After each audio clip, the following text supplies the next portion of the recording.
A nigga done stole my car. Damn! Put your glasses back on. Yeah, like that. Did they grab it? Yeah. Man, get the hell out of me, man! Hey! Don't you Slap me, man. I will slap the hell out of you. You don't play with me. You don't know who you messing with. I don't even know when I'm gonna slap somebody. My reflex is just slap people. I be like, damn, why did I do that? I don't even know when I be slapping people. I don't know when I'm gonna slap somebody. You keep messing. Who makes double cause you got no teeth? You tell him I said that. Chris Tucker is one of those rare comedic talents who could make you laugh before he even finished his sentence. His energy, his voice, his expressions, everything about him felt larger than life.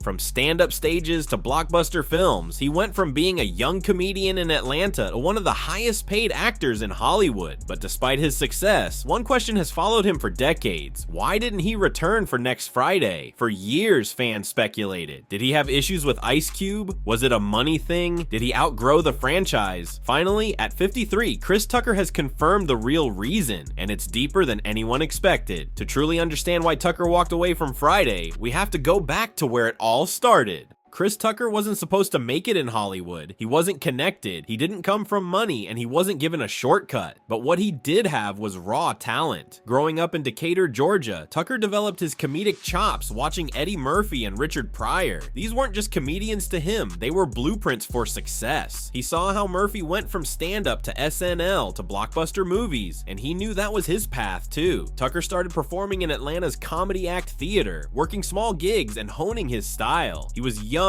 hungry, and full of relentless energy. By the time he made it to HBO's Def Comedy Jam in 1992, he was ready to show the world what he could do, and he stole the show. His fast-talking, high-pitched delivery made him an instant standout. Hollywood took notice, and then, in 1995, he landed the role that would change his life, Smokey in Friday.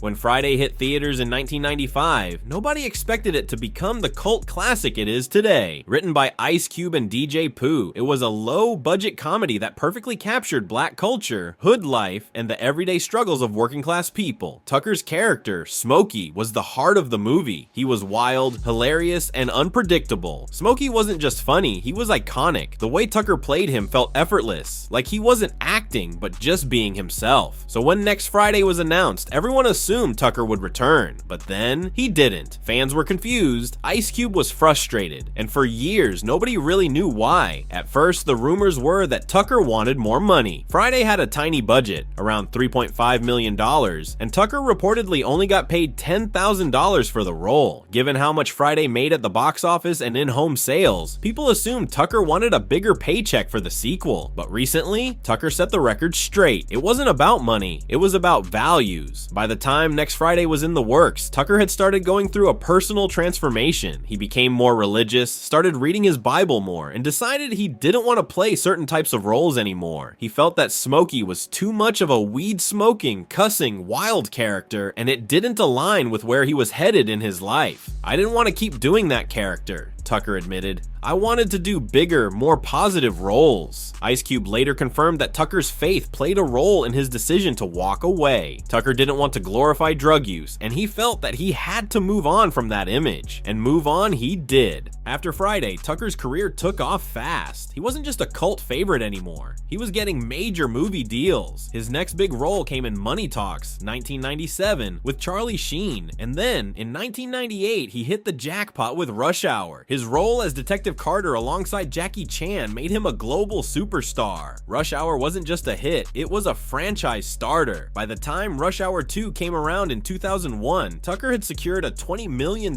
paycheck, making him the highest paid actor in Hollywood at the time. And here's the thing, while Next Friday was a solid hit, it wasn't paying Rush Hour money. So even if Tucker hadn't changed his values, financially, it wouldn't have made sense for him to return to Friday for pennies compared to what he was making elsewhere. He was making $45 million across 2 Rush Hour movies. That kind of money is life-changing. So while Friday fans were hurt that Smokey didn't return, Tucker had moved on. But moving on didn't mean things would stay easy. By the mid-2000s, Tucker had become one of the biggest names in Hollywood. But then, he disappeared. For years, he didn't act, didn't do stand-up, and didn't seem to be involved in the industry at all. What happened? A few things. He took a break for his faith. Tucker had become deeply committed to his Christian values, and he didn't didn't want to just take any role. He wanted to make sure his projects aligned with his beliefs. He ran into money problems. Despite making tens of millions, Tucker found himself in serious debt, owing the IRS over $14 million. Hollywood changed, the industry moved on, and by the time Tucker was ready to come back, he wasn't the hot name he once was. But Tucker is a fighter. He started doing stand-up again, slowly rebuilding his brand. He took on smaller roles, proving he still had it, and now he's officially making a comeback.